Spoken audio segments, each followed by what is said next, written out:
नमस्कार दोस्तों। बार बार आप देखते होंगे खबर में, समाचार पत्रों में और न्यूज़ चैनल्स पर कि इस समस्या पर बहुत पुरजोर तरीके से बात हुई कि मुकदमों में देरी नहीं होनी चाहिए। निश्चित रूप से प्रत्येक व्यक्ति ये कहेगा कि न्याय में देरी न्याय न होने जैसा ही होता है।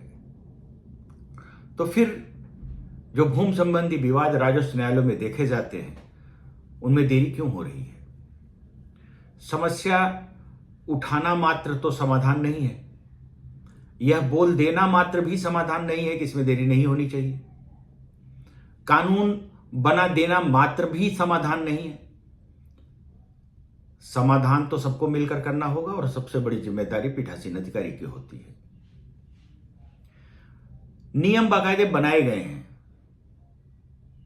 भूमि विवाद के समस्त धाराओं में समय सीमा निर्धारित है, उसके अंतर्गत उसका निस्तारण किया ही जाना चाहिए। सवाल इसका है कि जब समीक्षा की जाती है तो यह देखा जाए कि वास्तव में उस समय सीमा का क्या पालन हुआ। दूसरी चीज, सबसे जो मूल चीज है वह यह है कि बहुत सारे केसेस दायर होते हैं, वो चाहे माननीय सुप्रीम कोर्ट हो या फिर माननीय उच्च न्यायालय हो या सिविल न्यायालय हो या फिर राजस्व न्यायालय हो।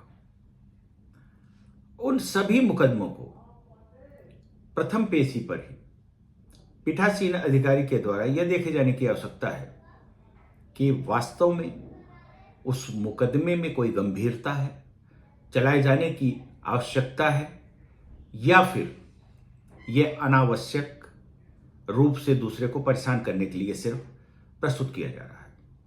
यदि ऐसा कुछ है तो उसे प्रथम पेशी पे ही खारिज कर देने की आवश्यकता है।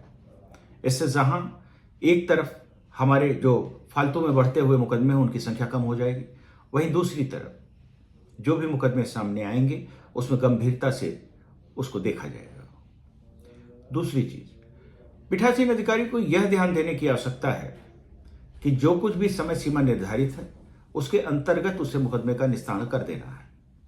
इसके लिए उन्हें जो अधिवक्ता कार्यविरत हो जाते हैं, हड़ताल पर चले जाते हैं, इन सब चीज़ों का ध्यान रखना होगा और उससे इन चीज़ों से अलग करना पड़ेगा।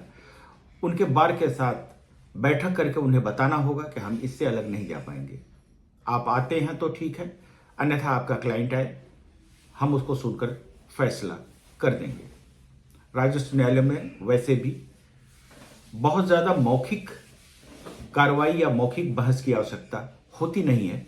तथ्यों के आधार पर निर्णय किए जा सकते हैं, लेकिन इसके लिए पीठासीन अधिकारी को दृढ़ भी होना होगा और थोड़ा कानून का जानकार भी होना होगा।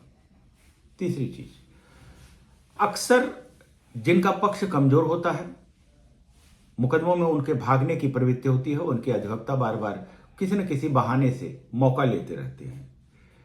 इस पर नियंत्रण का काम भी पीठासीन अधिकारी का ही है। उसे ही देखना होगा कि किस कारण से मौका लिया जा रहा है। क्या वास्तव में उसकी जुनूनियत है या फिर अनावश्यक रूप से मौका लिया जा रहा है? इसको डिस्करेज करने की आवश्यकता है। आपने देखा होगा कि इसमें पूरी जिम्मेदारी पीठासीन अधिकारी की ही बनती है। यदि वह सही तरीके से मुकदमों का संचालन करेगा, सुनवाई करेगा, तो निश्चित रूप से प्रगति अच्छी होगी। जो समीक्षा हो रही है उसमें भी इन बातों का ध्यान रखा जाए तो शायद कुछ प्रगति दिखेगी। आपका क्या मत है? बताइएगा जरूर। धन्यवाद दोस्तों।